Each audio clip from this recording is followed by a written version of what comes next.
नमस्कार, welcome to the स्वर्णिम show. आज हमारे साथ श्री अनुरोध जैन जी हैं। He is a brilliant percussionist with a career spanning over 4 decades. He's an all India radio graded artist and has performed globally. He has accompanied legendary singers like Manna Ray, Ravindra Jain ji, Anup Jalota, and many more stalwarts. We are blessed to have him here with us today. नमस्कार sir. नमस्कार sir, बहुत अच्छा लगा आज आप हमारे साथ जुड़े हैं। Thank you. और मुझे ऐसा लगता है कि परकशन एक गाने में बहुत बड़ा उसका रोल होता है, मतलब पूरी जान डालने का, पूरी फील एस्टैब्लिश करने का काम परकशन का होता है। तो सर ये बहुत ही एक आज मज़ेदार सर, मुझे ऐसा लगता है कि परकशन एक बहुत ही खूबसूरत एंगल है ऑफ म्यूज़िक, जो बहुत कम लोग बात करते हैं इसके बारे में, लेकिन सारा फील, सारा जो भाव है वो इसी से इस्टेब्लिश होता है किसी गाने का। तो सर आज आप, मुझे लग रहा है कि बहुत एक अच्छा एपिसोड होने वाला है जिसमें हम बहुत तरह तरह के यंत्रों की बात करेंगे। और सर मैं ये जानना चाहता हूँ, आपका ये म्यूज़िक में रुझान कब से आया, कैसे आया? म्यूज़िक का जो रुझान था मुझे बाय बर्थ मिला। अच्छा। जब मैं बचपन में टीवी देखता था, फिल्म देखता था, तो मुझे फिल्म के अंदर डायलॉग सुनाई नहीं देते थे। मुझे उसके पीछे जो संगीत बजता था, जो बैकग्राउंड म्यूज़िक बजता था, गाने में जो बैकग्राउंड म्यूज़िक बज रहा है वो मुझे आकर्षित करता था। हाँ जी।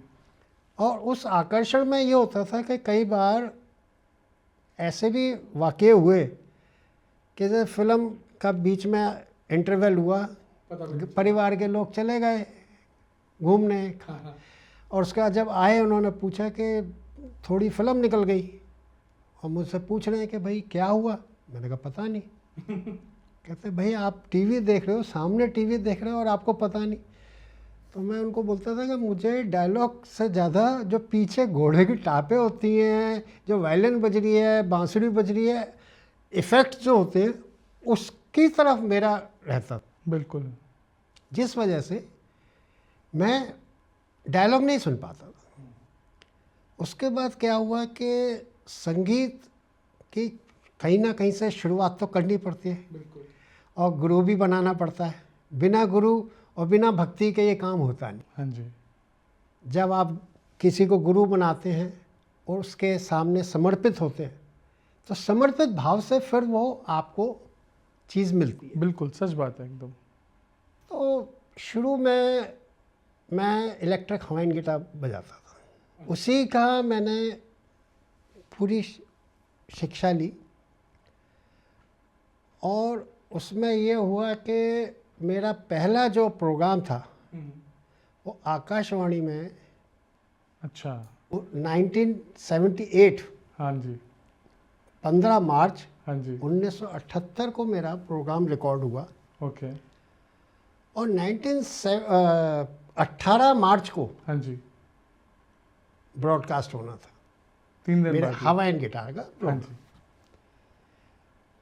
तो उस समय जो साधन थे मनोरंजन के, तो रेडियो था या टीवी था, और कोई साधन थे नहीं, प्राइवेट चैनल होते नहीं थे, कोई ऐसा ज़्यादा लोग के जाते नहीं थे। तो सब परिवार के लोग रेडियो के सामने बैठ गए। हाँ जी। उन्होंने कहा भाई आज प्रोग्राम आएगा बेटे का। दादी भी बैठी हैं, पिताजी भी बैठे हैं, सब बैठे। और जब हमने रेडियो ऑन करा तो रेडियो में कुछ नहीं आ रहा। अच्छा। अब हम स्टेशन चेंज कर रहे हैं, कहीं कोई स्टेशन कैच ही नहीं हो रहा। तो हमारी दादी हमारे पिताजी पे गुस्सा हुई। उन्होंने कहा कितना बेकार रेडियो रखा हुआ है, कल ही नया रेडियो लेके आना, इसमें कुछ आ ही नहीं रहा। हाँ। तो बाद में पता चला कि जिस दिन हमारा प्रोग्राम ब्रॉडकास्ट होना था उस दिन दिल्ली में बहुत बड़ा टर्नेडो आया था, तूफान। और ये हुआ था कि स्कूटर जो थे पेड़ों पर लटक गए थे। अच्छा। तो ये एक ऐसा वाकया हुआ कि सारे लोग मुझसे ये कहते थे भाई आप प्रोग्राम मत करना। आपने तो तूफान खड़ा कर दिया। तो ऐसे ऐसे जीवन में वाक़ये होते हैं। मगर ये है कि जो परकशन इफ़ेक्ट जो होते थे ना, वो बचपन से ही मुझे अपनी ओर खींचते थे। मैं बजाता हवाइन गिटार था, मगर मेरा इंटरेस्ट वहाँ जाता था। फिर धीरे धीरे ये हुआ, मैंने थोड़े थोड़े अपने इंस्ट्रूमेंट इकट्ठे करने शुरू करे, हाँ जी, हाँ, क्योंकि मेरा इंटरेस्ट वहीं था। तो कब वो हवाइन गिटार साइड में हो गई और कब ये मेन बन गया मुझे पता ही नहीं चला। और मैं इसमें अपना लगा रहा। जैसे एक अर्जुन को पूरी सभा में एक मछली की आंख नज़र आती थी, वैसे ही मुझे सिर्फ अपने इफ़ेक्ट्स नज़र आते थे। मैंने कहा इसको किस तरीके से, कहाँ है, कैसे उपयोग करें, कहाँ इसमें इस खूबसूरती और लाई जा सकती है। तो फिर करते करते करते कहते करते अभ्यास किया, जड़ मत हो सो जान। वही वाली बात है कि मैं अभ्यास करता गया, बढ़ता गया, आगे रास्ते खुलते चले गए। कुछ होते हैं कि दरवाजे आपको खोलने पड़ते हैं, और कुछ ऐसे होते हैं जो विधाता आपके लिए दरवाजे खोलता है। तो मेरे ऊपर परम पिता परमेश्वर का बहुत आशीर्वाद है, और मेरे बुज़ुर्गों का मेरे पे, और जितने मेरे बड़े गुणीजन हैं, जितने संगीत जगत से जुड़े जितने भी हैं, मैं सबको अपना गुरु मानता हूँ। क्योंकि मेरा मानना ये है कि ज्ञान जहाँ से मिले अर्जित कर लेना चाहिए। बिल्कुल बिल्कुल सच बात। इसमें कोई छोटा नहीं, कोई बड़ा नहीं। और हम आज भी इतना करने के बाद भी हमें यही लगता है कि आज हम कुछ भी नहीं है, क्योंकि हमारा जो एक संगीतकार होता है या एक म्यूजिशियन होता है, उसकी शिक्षा कभी खत्म नहीं होती। ख़त्म ही नहीं होती। बिल्कुल। आप कितना भी सीख लो, उसके बाद भी ऐसा लगता है नहीं, इसमें ये अगर इस करेंगे, क्योंकि ये जो काम है ना, ये क्रिएटिव वर्क है। हाँ जी। कुछ ऐसे होते हैं कि आप संगत कर रहे हैं, हाँ जी, तो उस समय हमारी एक बाउंड्री बन जाती है कि अगर हम किसी शास्त्रीय गायक के साथ बैठे हैं, हाँ, और उन्होंने सेमी क्लासिकल शुरू करा, और उसमें ये हमारा स्कोप कहाँ आता है, जब भजनों का हाँ, वो गाएंगे, है ना, चाहे निर्गुण भजन हो, चाहे कैसे भी हो, भक्ति संगीत। तो जब भक्ति की बात आती है तो फिर घंटी की आवाज़ आती है, मंजीरे की आवाज़ आती है, खड़ताल की आवाज़ आती है। क्यों? क्योंकि ये वो साज हैं जो आज से नहीं, रामचंद्र जी के टाइम पे हनुमान जी भी इसी से उनकी आराधना करते थे। बिल्कुल। तो हम उन्हीं को अपना वो मान के, आराध्य मान के उनकी पूजा करते हैं, और साज को अपने रियाज करते हैं। तो धीरे धीरे ऐसे ही करते करते कब वो रहा सिलसिला शुरू हो गया। बिल्कुल बिल्कुल बिल्कुल। ये है।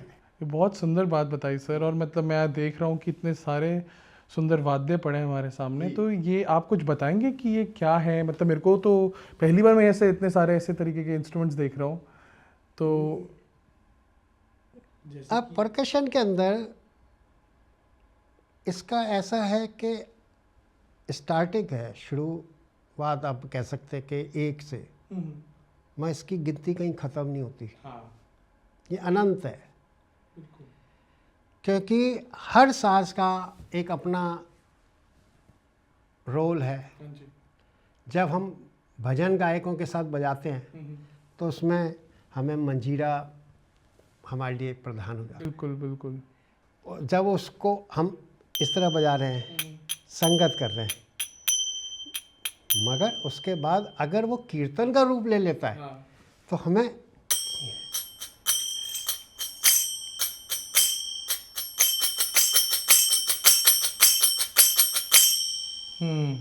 तो अपने आप वो साज और इफ़ेक्ट्स जो है जुड़ते चले जाते हैं।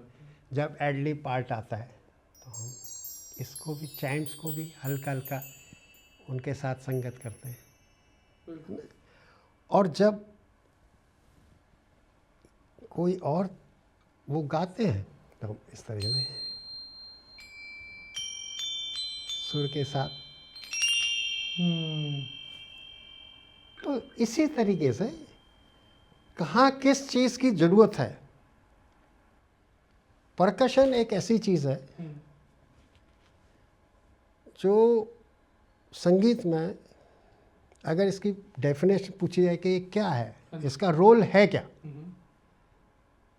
तो इसका इतना ही रोल है जैसे एक सब्जी में या दाल में एक नमक का रोल होता है। ज़्यादा डाल देंगे कड़वा हो जाएगा, कम रह जाएंगे तो फीका हो जाएगा। तो जब एक थाली लगती है ना भोजन के लिए, आपके सामने एक थाली किसी ने परोसी, उसमें दाल भी है, सब्जी भी है, फुल्का भी है, चावल भी है, और वो पूर्ण थाली मिठाई भी है, सब कुछ है। हाँ। मगर उसके बाद अगर एक छोटी सी कटोरी में चटनी आ जाती है ना, तो खाने का स्वाद बदल जाता है, बदल जाता है। एकदम। यही परकशन का काम है कि मेन रिदम तो बज ही रही है। जब भजन होते हैं या कोई भी चीज़ होती है, तबला है हमारा, ढोलक है, ये सब जो साज हैं संगत के लिए बजते ही बजते पूरी लय के साथ अपने वो चलते हैं। मगर परकशन वाले का काम क्या होता है कि रोड पे ट्रैफिक जा रहा है, बड़े बड़े ट्रक जा रहे हैं, बस जा रहे हैं, अब उसको स्कूटर पे निकलना है, तो अपना रास्ता खुद बनाना है। बिल्कुल। क्योंकि रिदम तो बज रही है, अब आपको ये देखना है कि उस के अंदर आप कहाँ फिट हो रहे हैं। हाँ, और किस तरीके से फिट होना है। बिल्कुल, ये बात भी बहुत बढ़िया है। क्योंकि ये संगतकार का कर्तव्य हो जाता है कि जब किसी के साथ संगत कर रहा है तो वो अपने साजों की इम्पोर्टेंस ना दिखाए। हाँ। क्योंकि हम गायक को फॉलो कर रहे हैं। हाँ। तो अब हमारा क्या रहना चाहिए कि जब गायक थोड़ा सॉफ्ट हो रहा है तो अपने साजों को उसी रेशो से सॉफ्ट कर लें। क्योंकि पब्लिक जो है, श्रोता जो है, वो शब्दों को सुनते हैं। हाँ। शब्द के साथ फिर संगत के साज उनके कानों में आते हैं। हाँ। तो वो एक रेशो ये होनी चाहिए कि शब्द में गड़बड़ नहीं होनी चाहिए। हाँ। शब्द क्लियर आने चाहिए। बिल्कुल। और उसके साथ वो जो संगीत आएगा तो वो उसमें सोने का सुहागा हो जाएगा। बिल्कुल, मतलब ये तालमेल का बहुत तालमेल जरूर है इसमें, कि ताल भी होनी चाहिए और उसका मेल भी होना चाहिए। बस ऐसा होना चाहिए कि आपने कोट पहना तो वो आपकी फिटिंग का आ जाए। बिल्कुल बिल्कुल। ढीला हुआ तो बेकार, टाइट हुआ तो आपको प्रॉब्लम है। तो इसी तरीके से परकशन जो है तो अपने उसमें मेकअप करते हैं, चाहे वो कोई भी विधा हो सकती है उसमें संगीत की, चाहे भजन हो, गीत हो, गज़ल हो, चाहे आपका लोक संगीत हो। वहाँ क्या है, साज़ों का, इफ़ेक्टों का बदलाव हो जाता है। कि जब आप गज़ल के साथ जब आप बजाएंगे तो आप मजीरा नहीं बजाएंगे, फील नहीं देगी उसके, वो वहाँ पे वो आनंद नहीं आएगा उसके साथ वो। तो उसके अलग साज हो जाएंगे। फिर जब फोक होगा तो उसमें ढब भी अपना काम दिखाएगी, घुंघरू भी अपना दिखाएंगे। और ये भी देखना पड़ता है कि किस राज्य का संगीत है।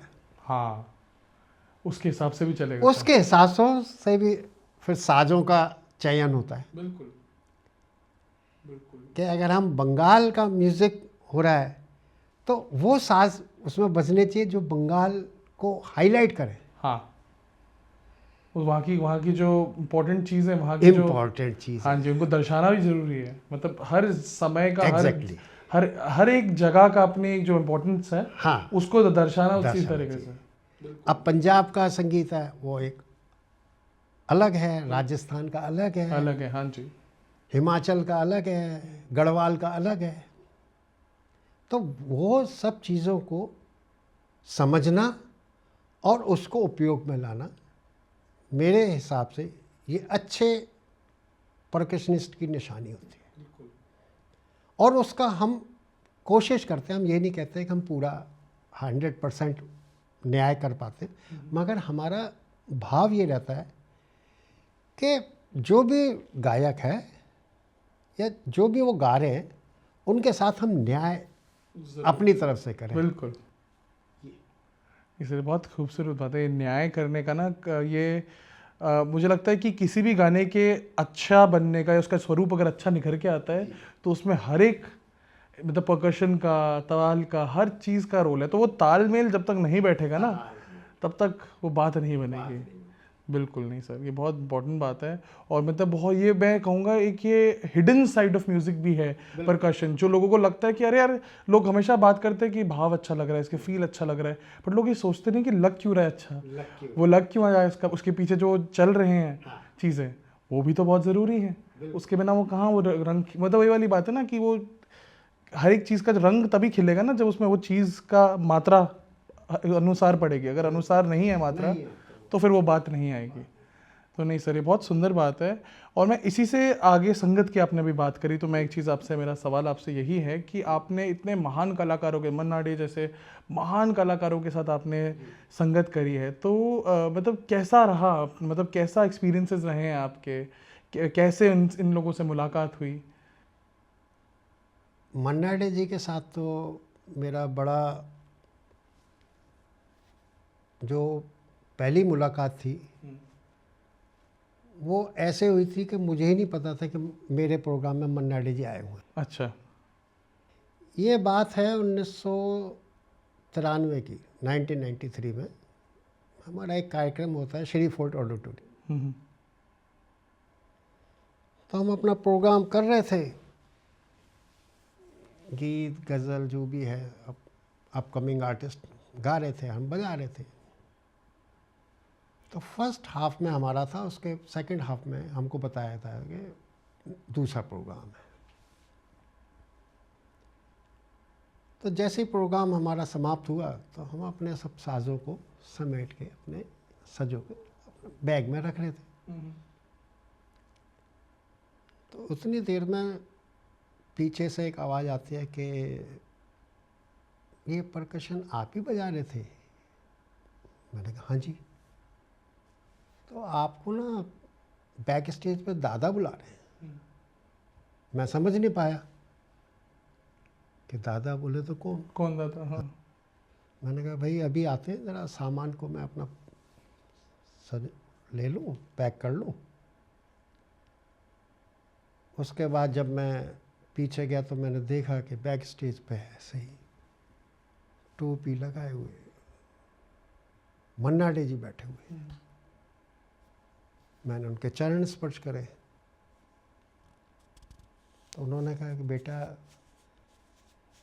मेरा प्रोग्राम है तो क्या आप मेरे साथ बजाना पसंद करेंगे? मैंने कहा जी मेरे तो भाग्य खुल गए। मैंने कहा मैं, आप मुझसे कह रहे हैं, मेरे इससे बड़ी क्या मेरे लिए सौभाग्य की बात होगी कि गुरु शिष्य को कह रहा है कि आओ।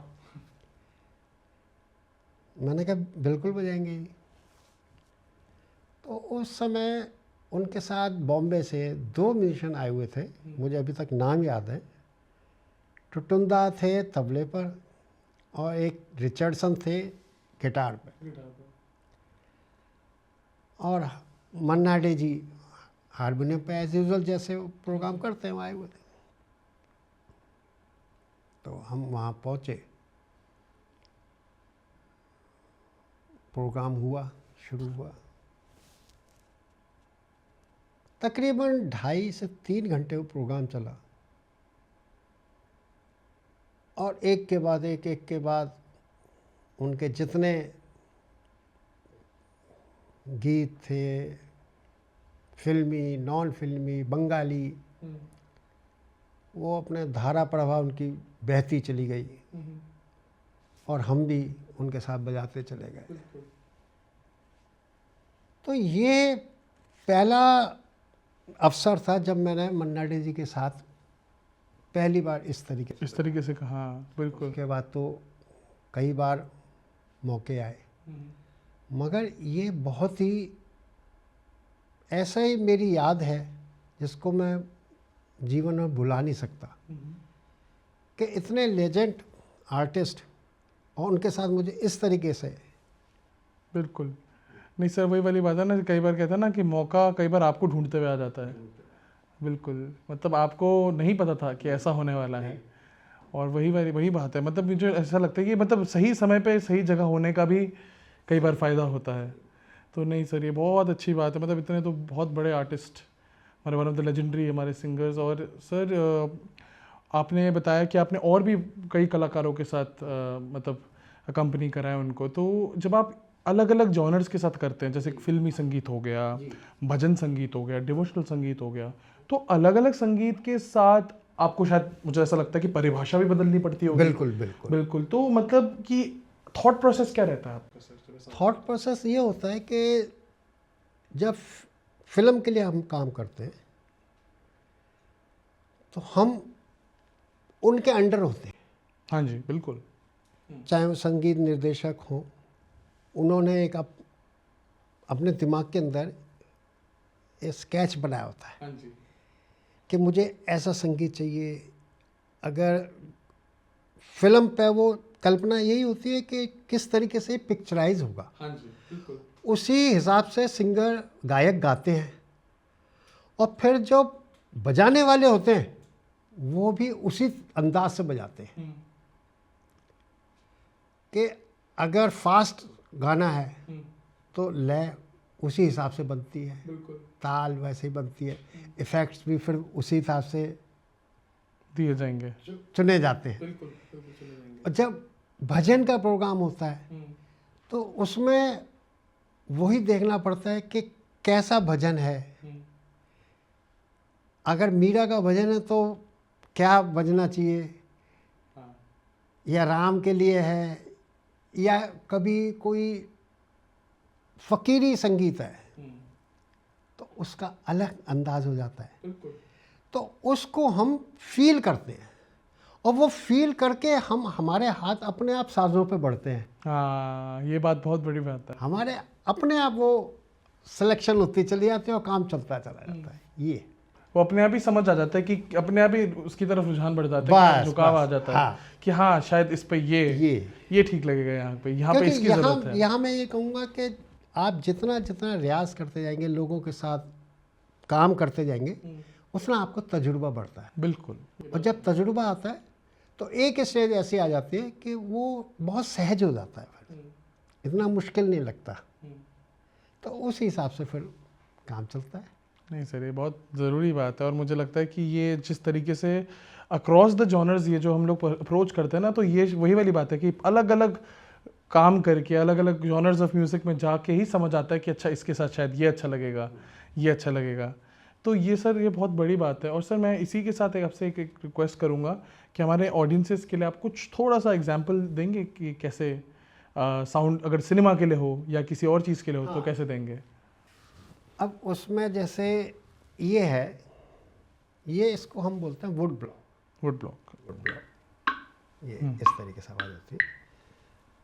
एक पुराना गीत है, शायद आज की जनरेशन को पता हो नहीं पता हो, मैं प्यार का राही हूँ। हाँ, बिल्कुल। तो उसमें घोड़ों की जो बग्गी जारी है, हाँ जी। तो घोड़े की जो टापें हैं, हाँ। तो वो इसी तरीके से लिया गया था। अच्छा।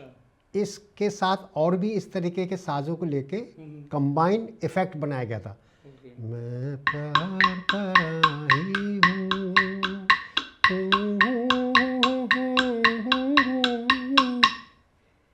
तो इस तरीके से ये एक इफेक्ट हो गया। अब एक फिल्म आई थी पड़ोसन, हाँ, और उसमें एक बहुत ही फेमस गाना सदाबहार, हाँ जी, मेरे सामने वाली खिड़की में, तो उसमें केस्टो मुखर्जी झाड़ू दिखाते हैं हाँ, स्क्रीन हाँ, पे, मगर वो इफेक्ट ये होता है, मेरे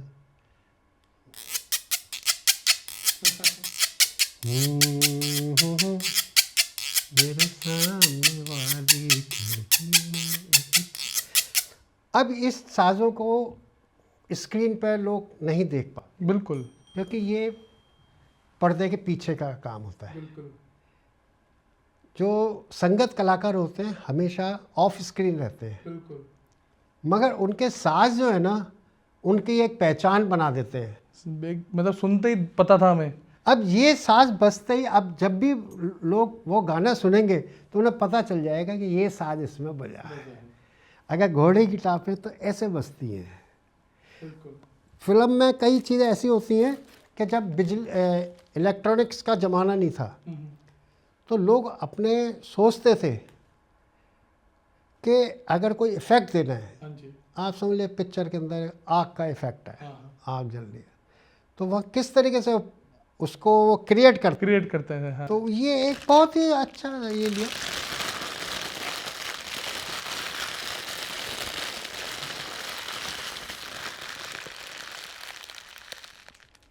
बिल्कुल। तो ज़रूरी नहीं है ना कि हर चीज़ साज सही हो। हाँ। सोच कि कहाँ किस साज से हम क्या चीज़ निकाल सकते निकाल सकते हैं। हैं, ये इस तरीके इसी का खेल है, ये इसी का रियाज है। इसीलिए इफेक्ट आएंगे। हाँ, इसी का रियाज है पूरा। नहीं सर, ये बहुत बड़ी बात है। मुझे लगता है कि बहुत ही खूबसूरत और एक ये मतलब ये लोगों को जानना बहुत ज़रूरी है कि मतलब संगीत को अभी तक सिर्फ लोगों ने इतना ही समझा हुआ था कि गाना और ताल, सुर और ताल, बट सुर और ताल के अलावा भी ये पूरी एक अलग ही कहानी बसी हुई है जो गाने का एक अहम हिस्सा है। और मतलब जो बड़े बड़े लोग आर्टिस्ट भी रिकग्नाइज करते हैं, जिस तरीके से आपने इतने बड़े बड़े लोगों के साथ परफॉर्म करा है, तो ये तो मतलब पता चल ही रहा है कि उनको भी इसकी वैल्यू इतनी ज़्यादा अमूल्य लगती है कि वो भी अपने इसके गाने के साथ इसको रखते हैं। तो ये बात जानना मुझे लगता है बहुत ज़रूरी है। और सर इस बात की बहुत खुशी हो रही है कि आपके माध्यम से हम इस बात को आगे बढ़ा रहे हैं और पहुँचा रहे हैं। तो सर मेरा अगला सवाल आपसे ये है कि आपने देश विदेश में भी इसके साथ ट्रैवल करा है, आपने लोगों को इसके अलग अलग यूनिक आवाज़ें सुनाई हैं, तो बाहर जब आप जाते हैं और लोग जब इसको परसीव करते हैं तो उनका कैसा रिएक्शन रहा है? उनके अंदर उत्सुकता बहुत ज़्यादा होती है, ये मैंने सुना है कि वहाँ बहुत क्योंकि ये चीज़ें भारत में तो एक बार को आपको देखने को मिल जाएंगी, हाँ जी, मगर विदेशों में नहीं है। और जब इसका उनके कानों में इनकी ध्वनि पड़ती है, वो इफ़ेक्ट पड़ते हैं, तो उनके क्यूरियोसिटी होती है एक जानने की कि ये क्या साज है। तो ये जो है बहुत अजीब सा हमारे लिए वो होता है, हाँ, विदेशों में जाके परफॉर्म करना और फिर अलग अलग साज़ों का, तो ये अलग। नहीं सर, ये बात बहुत ज़रूर मतलब आपने अच्छी बताई है। ये बात तो मेरे को पता है कि बाहर वहाँ क्यूरियस बहुत होते हैं। और एक बात मुझे बहुत अच्छी लगती है बाहर के ऑडियंसेस की कि वो बड़ा रिस्पेक्टफुली और बड़े पेशेंस के साथ बहुत आपके craft पूरे को- डिसिप्लिन के साथ। बिल्कुल बिल्कुल बिल्कुल। नहीं सर, तो ये तो बहुत अच्छी बात है कि आप इतने सुंदर वाद्यों को आगे तक भी लेके गए हैं। और सर आपने बड़े बड़े आर्टिस्ट के साथ, जैसे आपने मेरे को पता चला कि राष्ट्रपति भवन फिर पीएम रेसिडेंस में भी आपने परफॉर्म करा है, तो वहाँ का एक्सपीरियंस बताएंगे कैसा रहा है? वहाँ का एक्सपीरियंस ये था कि मेरा पहला प्रोग्राम जो था 1994 में ओके। राष्ट्रपति भवन में एक कार्यक्रम था और मेरे एक मित्र हैं श्री शेखर सेन जी, जो आज पद्मश्री हैं, बहुत विख्यात गायक हैं, एक पात्र कलाकार भी हैं। तो उनके परिवार से मेरा बहुत गहरा संबंध था। अच्छा। तो कार्यक्रम था गीत रामायण, जो उनके पिताजी श्री अरुण कुमार सेन जी और उनकी माता जी अनीता सेन जी, उनका गीत रामायण का कार्यक्रम था, जिसमें उन्होंने मेरे को परकशन के लिए अच्छा। बोला। बोला। तो उस समय मुझे अच्छी तरह याद है, डॉक्टर शंकर दयाल शर्मा जी राष्ट्रपति थे, तो वहाँ पे हमारा कार्यक्रम हुआ था। और अजीब सी अनुभूति होती है जब आप ऐसी किसी जगह पे जाते हैं जहाँ आम आदमी नहीं पहुँच सकता, मगर ये जो कला है ना, ये आपको ऐसी ऐसी जगह पहुंचा देती है जहां आप सोच भी नहीं सकते। सोच भी नहीं सकते थे। बिल्कुल, ये बात बहुत बड़ी बात है। ये कला का माध्यम ही ऐसा है कि आपको जहाँ आपने सोचा भी नहीं होगा वहाँ एक दिन खड़े होंगे और आप सोच रहे होंगे। और इसी तरीके से पीएम हाउस में जिस समय हमारे अटल बिहारी वाजपेयी जी प्रधानमंत्री थे भारत के, तो उनके कार्यकाल में एक वहाँ पीएम हाउस में एक हॉल बना था, पंचवटी हॉल, और उसका उद्घाटन जो था रामनवमी वाले दिन रखा गया था। अच्छा। और मेरा ये बड़ा सौभाग्य रहा कि उस समय तक मैं आज के भजन सम्राट पद्म श्री अनूप जलोटा जी के साथ जुड़ चुका था। अच्छा। और उनके साथ में मैं पीएम हाउस में गए, तो वहाँ पे हमने कार्यक्रम करा, तो वो एक अलग अनुभूति थी। बिल्कुल। और भजन सम्राट अनूप जी को मैं क्या कहूँ, सूरज को दिया दिखाने वाली बात है, मगर मेरा बड़ा सौभाग्य रहा कि मैं 91 से उनके साथ जुड़ा हुआ हूँ। अच्छा। और आज तक उनके साथ हूँ। क्या बात है। मतलब इसका मतलब यही है कि मतलब कि आर्टिस्ट के साथ भी, मतलब अच्छे आर्टिस्ट को भी अच्छे आर्टिस्ट चाहिए होते हैं। बिल्कुल। ये बहुत बड़ी बात है। मतलब आपका काम तभी निखरेगा जब आपके संगत वाले संगत ताल साज सब कुछ बराबर चले। बराबर होना बहुत ज़रूरी है ये चीज़। गाड़ी जब हम चलाते हैं तो गाड़ी का ज़रूरी नहीं है कि स्टीयरिंग का ही बैलेंस सही होता है, उसमें जो 4 पहिए लगे होते हैं उनकी हवा भी बराबर होनी चाहिए, जिससे गाड़ी पूरी बैलेंस होके चले। बिल्कुल। तो जो एकम्पनिस्ट आर्टिस्ट होते हैं वो गाड़ी के वो पहिए ही हैं, स्टीयरिंग किसी के हाथ में है, गायक कोई है, मगर चल तो जब चारों पहियों पे ही है।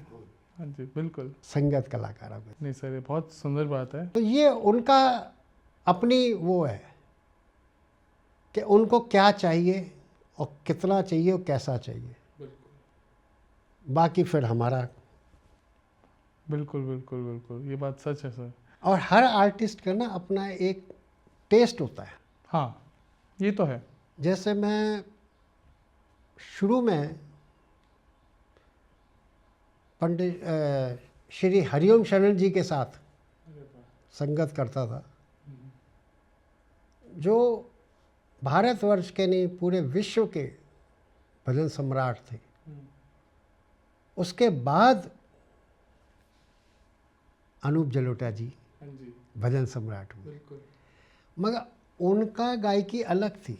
हाँ, और अनूप जलोटा उनकी जी के अलग है। हाँ अलग जी, है। तो ये समझना, ये जो फर्क है। हाँ, उसको समझ के हाँ जी, हम काम बिल्कुल बिल्कुल सर, ये बहुत बहुत इम्पोर्टेंट बात आपने बताई है कि ये जो ये पूरा जर्नी है संगीत की, इसमें इतने सारे रहस्य भी छुपे हुए हैं और कलाकार भी छुपे हुए हैं, जिनको समझना उतना ही ज़रूरी है जितना संगीत को समझना। बिल्कुल बिल्कुल सर। तो नहीं, ये बहुत अच्छी बात आपने सर बताई। और सर इसी के साथ हम अपने बढ़ेंगे रैपिड फायर राउंड की तरफ। जी। रैपिड फायर राउंड में हम कुछ सवाल आपसे जल्दी जल्दी पूछेंगे जी। और आपके मन में जो भी आए आप उनको 1 या 2 शब्दों में उनका जी। जवाब दे सकते हैं। तो सर रैपिड फायर राउंड की तरफ बढ़ेंगे। एक ऐसा वाद्य जो आपके सबसे प्यारा है। मंजीरा। मंजीरा। एक ऐसे वोकलिस्ट जो आप सब जिनके साथ अकम्पनी करके आपको सबसे ज़्यादा आनंद आया हो। श्री अनूप जलोटा जी। अनूप जलोटा जी। ओके।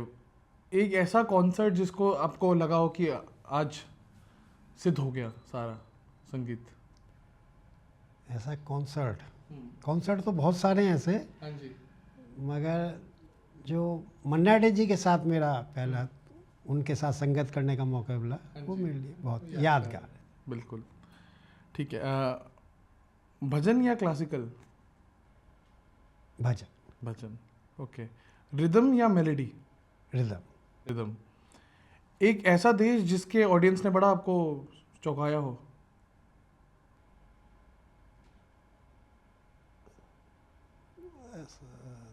हॉलैंड। हॉलैंड। क्या बात है। मॉर्निंग रियाज या रात की रियाज? जब समय मिल जो जाए। समय मिलता है। एक ऐसा संगत आप जो करना चाहते हो, ऐसी किसी किसी के कोई साथ, आर्टिस्ट के साथ? वो तो दिल की दिल में रह गई। वो थी स्वर कोकिला लता मंगेशकर जी। मगर मुझे एक सौभाग्य प्राप्त हुआ कि मैंने आशा भोसले जी के साथ एक फिल्म की रिकॉर्डिंग बजाई। अच्छा, क्या बात है। ओके, चाय या कॉफ़ी? चाय। चाय, ओके।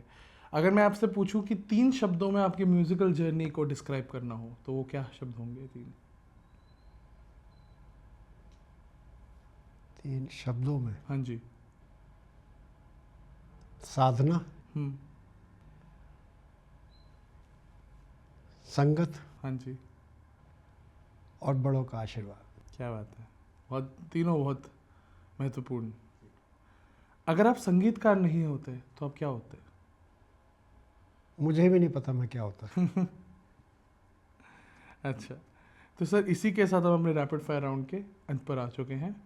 और सर हमने एक आजकल नया सेगमेंट शुरू करा है, गेस द राग। जी। पर क्यों, क्या यहाँ पे हमने इस बार सोचा है आपके साथ इसको गेस द राग ना करके गेस द ताल करेंगे। जी। तो इसमें मैं चाहूँगा कि आप थोड़ा सा कुछ ताल के हिसाब का कुछ बता दीजिए, ऑडियंस गेस करेगी कि ये कौन से ताल के आसपास सुनाई पड़ रहा है उनको। अच्छा।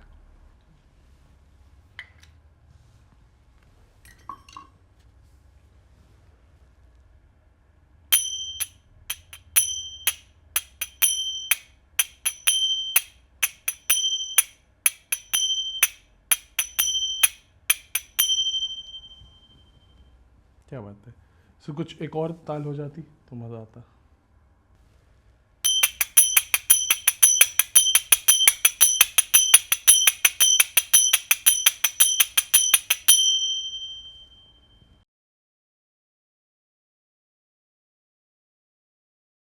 तो सर हमारे रैपिड फायर राउंड के बाद हमारा एक सेगमेंट होता है गेस द राग। तो इस बार हमने आपके साथ सोचा कि इस गेस द ताल एक सेगमेंट करा जाए। तो इसमें मैं आपसे बस दरख्वास्त करूंगा कि आप 2 छोटे छोटे ऐसे पीसेस कुछ बचाइए जो ऑडियंस फिर कमेंट सेक्शन में गेस करेंगे। जी।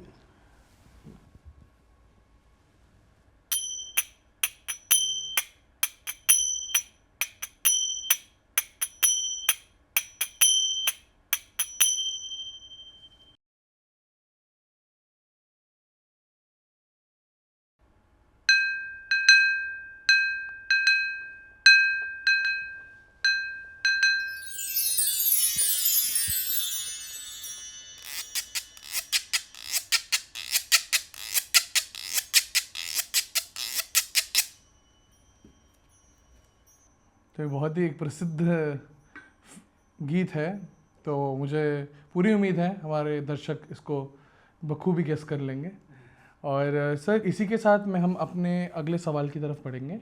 और मेरा एक सवाल आपसे सर ये भी है कि परकशन जब नए स्टूडेंट्स और यूथ जब इसकी तरफ आकर्षित होता है तो आप जब उनको सिखाते हैं तो किस नज़रिए से उनको पहले समझाते हैं कि परकशन है क्या, पहले उसकी परिभाषा क्या है? परकशन की परिभाषा हम यही कह सकते हैं कि पूरी ताल जो चल रही है या जिस फॉर्मेट में गाना या कोई भी हो विधा हो सकती है, वो भजन हो, गज़ल हो, गीत हो, तो उसमें चाहे 4 मात्रा का है, 8 मात्रा का या 16 मात्रा का है, तो उसमें डिवीज़न आपको करना है हाँ जी। कि 4-3 पे आपको इनको सेट करना है या 4-1 पे करना है बिल्कुल। या 2-2 पे करना है। हाँ जी। उस तरीके से फिर वो काउंटिंग के हिसाब से चलता है। नहीं, बिल्कुल ठीक बात है। तो सर आपको ये बात लगती है कि क्या यूथ इस बार इंटरेस्टेड होता है अभी परकशन में? बिल्कुल होते हैं, अच्छा। क्योंकि हर एक का अपना एक सोच है, अपना नज़रिया है। मैं ये नहीं कहूँगा कि सारा यूथ आज वेस्टर्न की तरफ भाग रहा है या जॉज और दूसरे उसमें जा रहा है, ऐसा नहीं है। कुछ ऐसे भी हैं जिनको अपने ये भारतीय संस्कृति और भारतीय साजों से प्यार है, लगाव है, बिल्कुल। तो वो उसी मेहनत से काम करते हैं। ये मेरा कहना है। नहीं सर, ये बात बिल्कुल सही है और मुझे लगता है कि ये जब रूटेड रहेंगे तो उतना ही आगे जाएंगे। बिल्कुल आगे जाएंगे मतलब अपने ट्रेडिशन कल्चर को साथ लेके चलेंगे तो बेहतर रहेगा। सर मैं एक बात और एक रियलिटी भी बताना चाहूँगा कि कई बार परकशन का जो योगदान है वो लोगों तक पहुंच नहीं पाता। तो आपके माध्यम से सर मैं चाहूँगा कि आप एक बार बताइए कि क्या इतना इसका क्रूशियल रोल है संगीत में। वो तो मैंने आपको पहले ही बता दिया हाँ जी, हाँ कि इसका रोल क्या है, मगर मेरा कहना ये है कि जब भी किसी साज को पकड़ो तो 100% उसमें आप अपना वो योगदान दें और पूरी साधना के साथ जब आप करेंगे, रियाज करेंगे तो उसका आपको परिणाम भी मिलेगा। बिल्कुल, जैसी मेहनत वैसा फल। बिल्कुल, ये मेरा क्या है। ये बात बिल्कुल सही है सर। ये बहुत सुंदर बात है और मुझे लगा कि आजकल इतने सारे अनोखे साज़ों के साथ और ये पूरा एक अलग टॉपिक है जो बहुत सारे नए लोगों तक आज ये पहुंचेगा। तो सर बहुत बहुत शुक्रिया, आज के आपके साथ बहुत अच्छा लगा। आपने मुझे यहाँ बुलाया उसके लिए मैं तहे दिल से शुक्रगुजार हूँ। बहुत अच्छा लगा और आपको यही मैं शुभकामनाएं दूंगा कि आपका इस कार्यक्रम ऐसे ही चलता रहे, सफलता की सीढ़ियाँ चढ़ता रहे। जी बिल्कुल सर, बिल्कुल। आपके लिए सर हमारे पास एक हैम्पर है, जी आपके लिए एक हैम्पर है हमारे पास। मैं इसको और सर मेरी आपसे एक छोटी सी दरखास्त रहेगी कि आप हमारे नहीं सर, ये बात आपने बहुत सही बताई। और सर मेरा एक और सवाल है आपसे कि आजकल डिजिटल एज है, जैसा कि आप जानते हैं कि सारे आवाज़ आजकल कंप्यूटर से आ जाती हैं, पर आपको क्या लगता है कि अभी भी महत्व है अपने सांसों से आवाज़ों का, जबकि लोगों को कई बार लगता है कि कितना आसान है, कंप्यूटर पे बस एक बटन दबाया और वही आवाज़ निकल आती है। तो क्या आपको लगता है कि अभी 40 साल के इस करियर के बाद भी अभी भी इन वाद्यों में वो बात है, वो भाव है? ये बात जो इन वाद्यों की है पहले भी थी, आज भी है, आगे भी रहेगी। अगर मैंने 45 वर्ष इन्हीं साजों के साथ संगीत क्षेत्र में रहा हूँ, हाँ जी, और विभिन्न विभिन्न गायकों कलाकारों के साथ मैंने अगर संगत कर रहा हूँ, हाँ जी, तो इसी का ये परिणाम है, यही उसका उत्तर है कि आज गायक भी जो अच्छे गायक हैं वो एकॉस्टिक की तरफ ही उनका रुझान रहता है और जो ऑडियंस है उनको भी इसी में आनंद आता है, क्योंकि ये फील जो है ना आपको इलेक्ट्रॉनिक्स में नहीं मिलेगा। बिल्कुल, बस ये मेरा कहना है। बिल्कुल, ये भाव का ही जो भावना है वो बनी रहती है अकूस्टिक इसमें। नहीं सर, ये बहुत बड़ी बात है। और सर मुझे लगता है कि ये समझने की भी बात है कि मतलब ये शायद आई थिंक हमने इससे पहले भी एक पॉडकास्ट करा था और उसमें तबले के साथ भी ये बात हो रही थी कि आजकल तबला तो कंप्यूटर से बन जाता है, तो ऐसी क्या बात है? तो भाव की जो फीलिंग है वहीं पे सारी बात खुलती है। ये बात बहुत ज़रूरी है। और सर बहुत अच्छा लगा आप हमारे शो पे आज आए और मेरे पास एक आपके लिए छोटा सा एक हैम्पर है। Thank you. बहुत बहुत अच्छा लगा आप आए सर। और मेरी आपसे एक छोटी सी रिक्वेस्ट है कि आप हमारे दर्शकों को प्लीज़ बताइए कि हमारे चैनल को लाइक करें, शेयर करें, सब्सक्राइब करें एक बार।